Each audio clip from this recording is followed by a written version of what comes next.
마가복음 강의 65번째 시간, 잠깐 멈춰있던 중직 세미나 때문에 잠깐 멈춰있던 우리 마가복음 강의를 계속 시작하려고 합니다. 오늘 본문은요, 마지막 유월절을 이틀 앞두고 예수께서 베다니 나병 환자 시몬의 집에서 식사하시는 장면으로부터 시작되어집니다. 사실 지금까지 예수님의 행적을 보면서 예수님을 반대했던 대제사장과 또 서기관들 그리고 종교 지도자들은 예수님을 어떻게 하든지 흉계로 잡아서 죽이려고 지금 방도를 구하고 있는 상황 가운데 있습니다. 왜 그렇습니까? 자신들을 비판하고 자신들의 잘못을 지적하는 예수님, 그 예수님을 그냥 내버려 둘 수가 없었던 거예요. 하루빨리 한시라도 빨리 잡아서 죽이는 것, 그것이 이들의 이제 목표가 된 것이죠. 지금 분위기로 봤을 때는 그들이 물불을 가리지 않고 예수님을 잡아 흉계로 몰아서 죽이려고 지금 하고 있습니다. 그런데 이 대제사장과 서기관들의 이 일에 그만 제동이 걸리고 말았습니다. 이유가 무엇입니까? 바로 유월절을 앞두고 있었다라는 거예요. 성경은 오늘 유월절을 앞두고 밀란이 일어날까 걱정해서 대제사장과 서기관들이 예수를 잡아 죽이려는 그 계획을 잠시 정지하고 있는 상황이다. 그렇게 우리에게 설명해 주고 있습니다. 유대인들에게 유월절은 굉장히 특별한 절기이기도 합니다. 가장 성대하게 지킨 절기이기도 하고, 이 이스라엘 백성들이 애굽에 종살이하고 있던 그들을 하나님이 강권적인 능력으로 탈출시킨 그 사건에 대해서 기념하기 위해서 정한 절기이기에 이 유대인들에게는 이날이 굉장히 큰 의미가 있었던 것 같습니다. 요세푸스라는 이 유대 역사학자에 의하면요, 이날이 되면 예루살렘 성전에 다 모여서 이 절기를 지켰는데, 요세푸스는 이 절기 때 유대인들이 예루살렘에 300만 명이 모였다, 그렇게 기록하고 있습니다. 근데 좀 제가 봤을 때 좀 과장된 것 같아요. 또 다른 이 유대 그 역사학자인 예레미야스라고 하는 학자는 아마도 대략 한 18만 명 정도 이 절기에 모였을 것이다, 그렇게 이야기를 합니다. 예루살렘에 사는 주민들이 약 5만 5천 명 정도 되었고요. 그러니까 18만 명이 모였다라는 것은 그 예루살렘에 사는 5만 5천 명을 제외하고 나면 아마 순례객들은 약 한 12만 5천 명, 13만 명 조금 되지 않는 숫자들이 이 유월절 절기를 지키기 위해 예루살렘에 모였던 거예요. 당시 상황으로 보면 이 300만 명, 이 숫자는 사실은 있을 수 없는 숫자이고요. 아마 12만 명, 13만 명 그 정도가 이 외부의 사람들이 예루살렘에 온 거예요. 근데 사실 당시 상황으로 봤을 때 이 13만 명이 적은 인구가, 적은 숫자가 아닌 거죠. 그런데 이 아켈라오가 유대를 통치할 때에, 그러니까 BC 한 4세기경에 이 유월절에 큰 반란이 일어났습니다. 이 유월절에 일어났던 반란 때문에 3,000명의 유대인이 죽음에 이르는 그런 엄청난 반란 사건이 이 당시에 일어났거든요. 그래서 나중에 아켈레오가 이 로마에 의해서 이 왕이라는 칭호를 받을 때에 이 아켈로 때에 유대인이 일으켰던 반란 사건으로 말미암아 왕의 칭호를 받는데 걸림돌이 되는 그런 안타까운 일이 일어나고 말았습니다. 그러니까 바로 이런 사건을 경험했던 당시 지도자들은 이런 유대인들이 유월절이 되어서 모여들었을 때에 충분히 어떤 사건이 일어날 수 있는 충분한 계기가 될 수 있다는 것을 알고 있었던 거예요. 그러니까 될 수 있는 대로 이런 유월절이나 유대인들이 모이는 이런 상황에서는 그런 어떤 빌미, 반란의 빌미, 어떤 사건이 일어나지 않도록 하는 것이 이 당시 권력을 잡고 있는 사람들에게는 굉장히 중요한 일이었다라는 거예요. 그래서 지금 이 당시 유대인들, 당시 그 지역의 사람들이 예수님에 대해서 굉장히 긍정적인 생각을 가지고 있고, 그리고 예수님을 추종하는 사람들이 많았기 때문에 섣불리 이 유월절을 앞두고 예수님을 잡거나 하는 어떤 그런 행동을 취할 수 없었던 것입니다. 그래서 그들은 유월절과 무교절이 끝나는, 그러니까 한 8일 정도 그 시간에는 모든 계획을 중지해야 되겠다라고 그렇게 선포했던 것입니다. 이런 시기에 예수님께서 베다니 지방으로 가셔서 나병 환자 시몬의 집에서 식사를 하셨습니다. 이 베다니라고 하는 이 지역은 예루살렘에서 약 3km 정도 떨어진 곳, 그러니까 멀지 않은 지역이죠. 떨어진 곳에 있는 곳으로서 사실은 나병에 걸린 환자들이 많이 살았던 그런 장소이기도 합니다. 그때도 그렇고 지금도 그렇고 우리나라도 나병 환자들이 모여있는 지역은 아주 발전한 도시에서 아주 상당히 떨어진 외진 그런 곳에 있잖아요. 제가 부산에서 사역할 때에 그 부산에 사역하는 그 교회에서 저쪽 바닷가 쪽으로 쭉 가면 거기에 예전에 이 나병 환자들이 살았던 나병촌이 있었다고 하더라고요. 실제로 거기 가면 도시에서 얼마 떨어지지 않는데 굉장히 외진 곳이 거기에 있었습니다. 이처럼 아마도 예루살렘에 살고 있는 사람 중에 아주 결격 사유가 같이 무리지어 살 수 없었던 그런 사람들이 아마 베다니 지역에 모여서 많이 살았던 것 같아요. 그런데 이 지역에 살았던 바로 나병 환자 시몬의 집, 그러니까 예수님의 능력으로 아마도 이 시몬이 나병에서 고침받은 것에 대해서 이 시몬이 굉장히 감사하는 마음을 담아서 예수님을 자기 집에 초대해서 식사를 대접하고 감사의 표현을 하기 위해서 예수님을 초대했던 것 같습니다. 그런데 바로 그때 놀라운 사건 하나가 일어납니다. 예수님께서는 이 놀라운 행동을 한 여인을 어떻게 칭찬하고 있느냐, 오늘 본문에서 두 가지로 칭찬하고 있는데, 첫 번째는 정말 좋은 일을 했다, 내가 정말 좋은 일을 하였느니라, 그렇게 칭찬을 하셨고, 바로 이어서 또 뭐라고 이야기하시느냐, 온 천하에 어디서든지 복음이 전파되는 곳이라면 이 여자가 행한 일도 함께 말하여 그녀를 기억하라, 그렇게 말씀하셨습니다. 이야, 놀랍지 않습니까? 예를 들자면 만약에 제가 그런 일을 했다, 그럼 예수님께서 야 봐라, 황 목사가 이 일을 했는 걸 복음이 전해지는 어느 곳에 갈지라도, 그래 너 아니?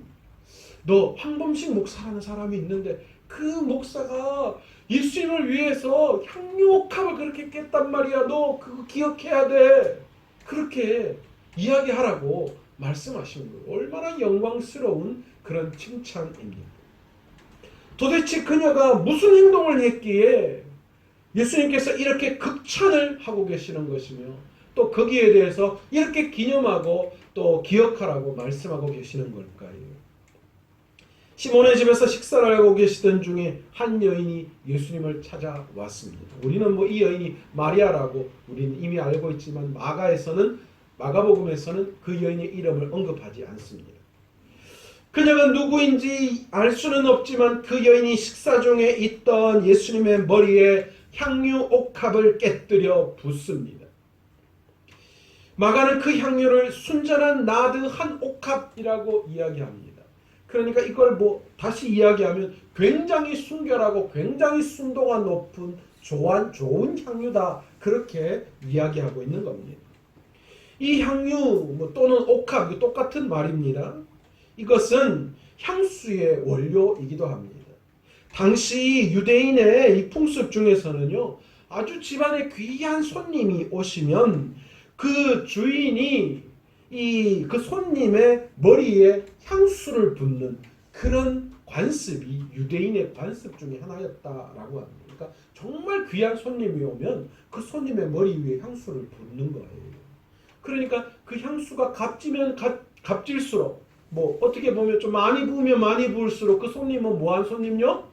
굉장히 이 주인의 입장에서는 존귀하고 위대한 손님이다, 그렇게 볼 수 있는 것이지.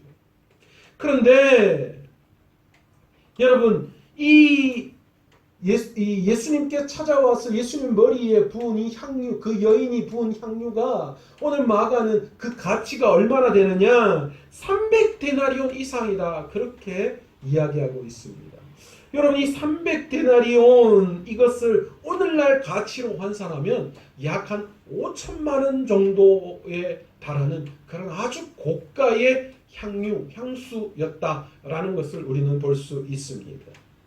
그런데 놀랍게도 이 모습을 본 예수님의 제자 중 한 사람이 이 여인의 행동에 문제를 제기합니다.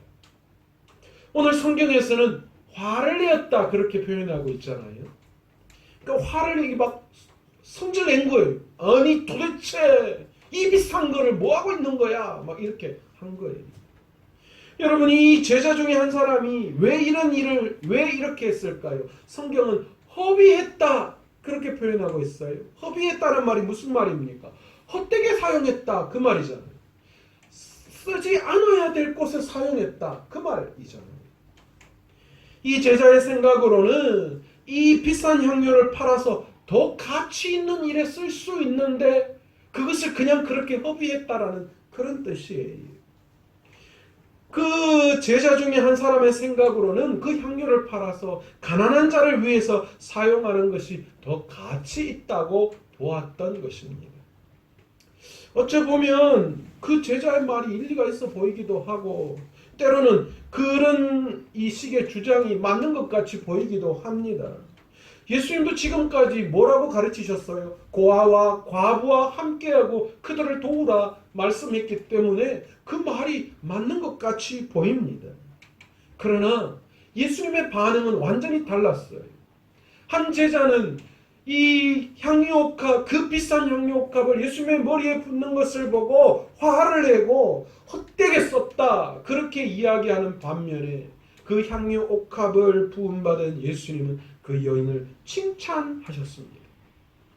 그냥 칭찬하신 것이 아니라 복음이 전파되어지는 곳마다 이 여인이 행한 일을 기억하라 할 정도로 영원히 그 여인의 행동의 위대함을 예수님께서 지금 칭찬하고 계시는 것입니다. 예수님이 이렇게 칭찬하신 이유를 친히 본문에서 말씀하고 있어요. 7절, 8절에 뭐라고 말씀하고 있습니까? 가난한 자들은 항상 너희와 함께 있으니 아무 때라도 원하는 대로 도울 수 있거니와 나는 너희와 항상 함께 있지 아니하리라. 그는 힘을 다하여 내 몸에 향유를 부어 내 장례를 미리 준비하였느니라. 예수님이 지금 뭐라고 말씀하고 계시는 거예요? 예수님께서는 지금 이 여인의 사건을 통하여서 앞으로 자신이 6월절 이 만찬이 끝나고 난 다음에 이 6월절 의식이 끝나고 난 다음에 십자가에 달려 이제 곧 돌아가실 자신의 죽음에 대한 이야기를 말씀하시면서 이 여인이 자신의 죽음에 대한 것을 알고 거기에 대해서 장례를 지금 준비하고 있다. 장례를 준비하는 그런 믿음을 가지고 있는 여인이다. 그렇게 지금 이 여인의 행동을 칭찬하고 계시다라는 것이죠. 여러분, 오늘 본문의 이 본문은 마가복음이 마가가 잘 사용하고 있는 샌드위치 기법 중에 또 하나 속하는 것입니다. 여러분, 1절과 2절에 무슨 이야기가 나오죠? 예수님을 죽이려고 하는 대제사장과 서기관들에 대한 이야기가 나옵니다. 그리고 마지막 10절에서 11절에 보시면 무슨 이야기가 나와요? 예수님을 지금 팔아 넘기려는 가롯 유다의 배신에 대한 이야기가 나오고 있죠. 둘 다 예수님에 대해서 예수님을 죽이려고 하는 그런 이야기 사이에 뭐가 지금 들어가 있는 거예요? 본문 3절에서 9절까지는 여인이 향유옥합을 깨뜨린 그 사건이 들어가 있는 거예요. 샌드위치 기법을. 마가는 이 샌드위치 기법을 사용해서 두 사건을 지금 대조하면서 우리에게 무엇을 말씀하고 싶었던 걸까요?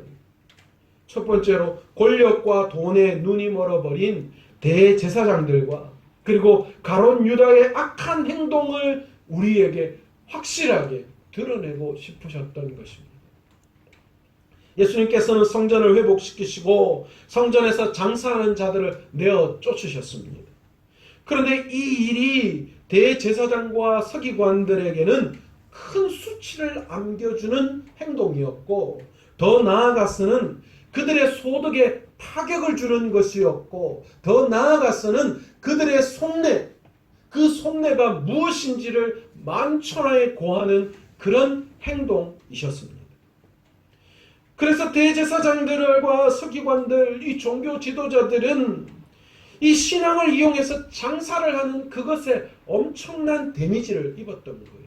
그리고 자존심이 상했던 거예요.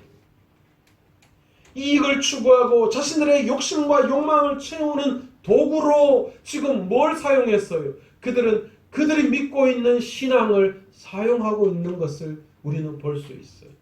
그 이익을 위해서는 성전이든 뭐든 물불을 가리지 않는 그런 종교 지도자들, 종교인들의 모습을 우리는 이 대제사장들과 서기관들을 통하여 볼 수 있습니다. 여러분, 저와 여러분의 신앙은 어떻습니까? 예수님 때문에 손해를 보려고 하는 것이 아니라 이익을 보고 더 나아가서는 예수님으로 말미암아 이 대제사장과 서기관들처럼 자신의 욕망과 욕심을 채우려는 그런 생각이 혹시나 우리 마음 가운데 있지는 않으십니까? 얼마 전에 아내하고 이야기하는데 우리 아내가 저한테 그런 이야기하고, 자기는 속물인 것 같다고. 뭐 갑자기 무슨 왜 그러냐고 그랬더니 자기는 하나님 때문에 얻는 것에 대한 기쁨이 너무너무 좋고, 그리고 그것에 너무너무 묶여있는 것 같은 생각이 든다. 예수님을 좋아하는 것이 아니라 예수님 때문에 얻어지는 것이 너무너무 보기에 좋다. 그런 이야기를 하더라고요. 여러분, 제가 그 이야기를 들으면서 우리 아내한테는 말하지 않았지만, 그게 당신만의 문제가 아니야. 나도 마찬가지야. 저와 여러분 모두의 마음속에 그런 마음이 포함되어져 있는 것 같습니다. 예수님 때문에 조그마한 고통과 힘든 것이 있으면 그걸 이기지 못해요. 예수님 때문에 조그마한 이익이 생기고 또 예수님 때문에 기도할 때 욕심과 욕망에 찬 것들로 가득 차 있는 것을 우리는 우리의 신앙의 모습을 통하여 바라볼 때가 너무나도 많이 있다라는 거예요. 그렇다면 과연 우리가 볼 때에 오늘 성경 속에 등장하는 대제사장과 서기관들의 모습과 우리의 모습이 뭐가 다르냐라는 거예요. 전혀 다르지 않는 모습. 그러나 우리는 지금 대제사장과 서기관들을 보면서 좋지 않은 눈으로 어떻게 이럴 수가 있어? 라고 하는 그런 생각을 우리 마음속에 가지고 있다는 거예요. 우리 스스로의 모습을 돌아보지 못하고 있다는 거예요. 오늘 저와 여러분이 오늘 이 말씀을 통하여서 바로 내 자신이 대제사장과 서기관이었음을 다시 한번 고백할 수 있었으면 좋겠어요. 내가 지금 신앙생활하는 것이 예수님 때문에 내 욕심과 욕망을 채우려고 하지는 않는지, 예수님 때문에 이익을 보려고 하지는 않은지, 아니면 말씀을 통하여 내 신앙의 모습이 낱낱이 밝혀졌을 때에 그것 때문에 자존심 상하고 그것 때문에 마음이 상해서 누군가와 관계가 좋지 않고 교회 안에서의 모습이 좋지 않은 그런 생각들이 내 마음 안에 있지는 않은지 우리 스스로를 한번 돌아볼 필요가 있습니다. 오늘 이야기의 마지막에 등장하는 가룟 유다의 배신은 어떻습니까? 여러분, 저는 이 가룟 유다를 보면서 그런 질문을 했어요. 도대체 가룟 유다가 왜 예수님을 이렇게 배신했을까? 여러분 어떻게 생각하세요? 여러분 한번 생각해 보셨어요? 도대체 이 가룟 유다가 왜 예수님을 배신했을까요? 영성 집사님 왜 배신한 것 같습니까?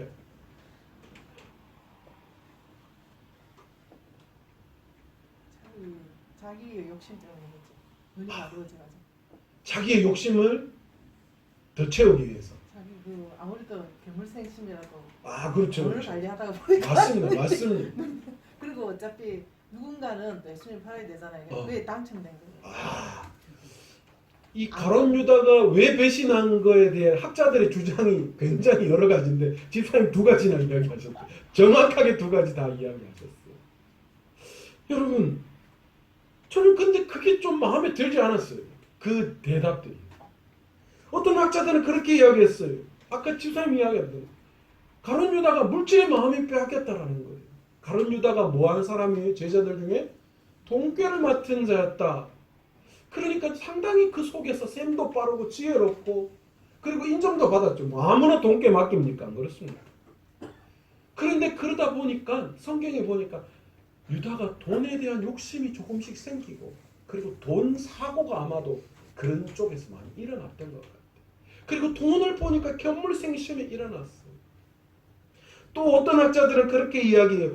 가룟 유다가 예수님을 인격적으로 만나지 못했다는 거예요. 예수님은 제자였지만 그가 진짜 예수님에 대한 믿음이 없었고 거짓이었다라고 보는 학자들도 있고요. 또 어떤 학자들은 주사님 마지막에 또 이야기했던 것처럼 하나님의 모든 계획 속에서 가룟 유다가 안타깝게도 사용된 것이다 라고 그렇게 보는 학자들이 있습니다. 제가 아직 이것에 대해서 제 마음이 시원할 정도의 답이 안 됐어요. 도대체 왜 가룟 유다가 예수님을 배반했을까? 여러분, 근데 안타까운 모습은요, 우리의 삶 속에서 이런 가룟 유다와 같은 모습이 우리 안에 여전히 존재하고 있다는 거지. 여러분, 어떤 일이 있어도 우리는 이 가룟 유다처럼 예수님을 십자가에 2번 희생시키는 일은 없어야 하는 줄 믿습니다. 우리는 이미 예수님을 한번 십자가에 못 박은 사람들입니다. 우리 주님은 너무나도 감사하게 우리의 죄 때문에 친히 십자가에 못 박혀 돌아가셨습니다. 그런데 그런 예수님을 우리가 다시 십자가에 올려놓는 일은, 그런 배신의 행동은 우리가 없어야 한다는 것이죠. 그러나 우리의 모습 속에는 여전히 내 욕심과 욕망으로 말미암아 예수님을 십자가에 못 박게 하는 그런 일들이 여전히 내 안에 있다라는 것입니다. 여전히 나도 모르게 내 안에 내가 살아 움직여서 내 안에 예수님이 주인 되시는 것이 아니라 내 주인의 자리에서 내가 그 주님을 끄집어내어 그 자리에 내가 앉으려고 하는 그런 욕심과 욕망으로 말미암아 예수님을 2번 십자가에 달려 죽게 하는 그런 일들이 여전히 오늘날 내 삶 안에 일어나고 있는 안타까운 일이 우리 안에 존재한다는 것이죠. 두 번째로 마가는 이 사건을 통하여서 무엇을 말씀하고 싶었는가? 소중한 것을 그리스도를 위해 내어놓는 여인의 모습을 우리에게 분명하게 드러내고 있습니다. 이 여인의 행동을 보고 어떤 예수님의 제자는 화를 냈고 예수님은 이 여인의 행동을 칭찬했습니다. 여러분, 무엇의 차이입니까? 시선의 차이, 관점의 차이였습니다. 지금 이 여인은 너무나 귀하신 분, 그분이 우리 집에 오신 것에 대한 영광과 감사를 향유 옥합에 담아 올려드린 거예요.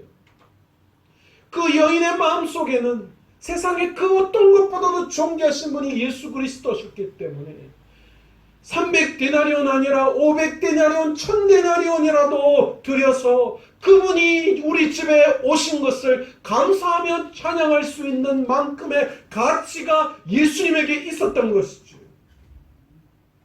그러니 그것이 하나도 아깝지 않았어요.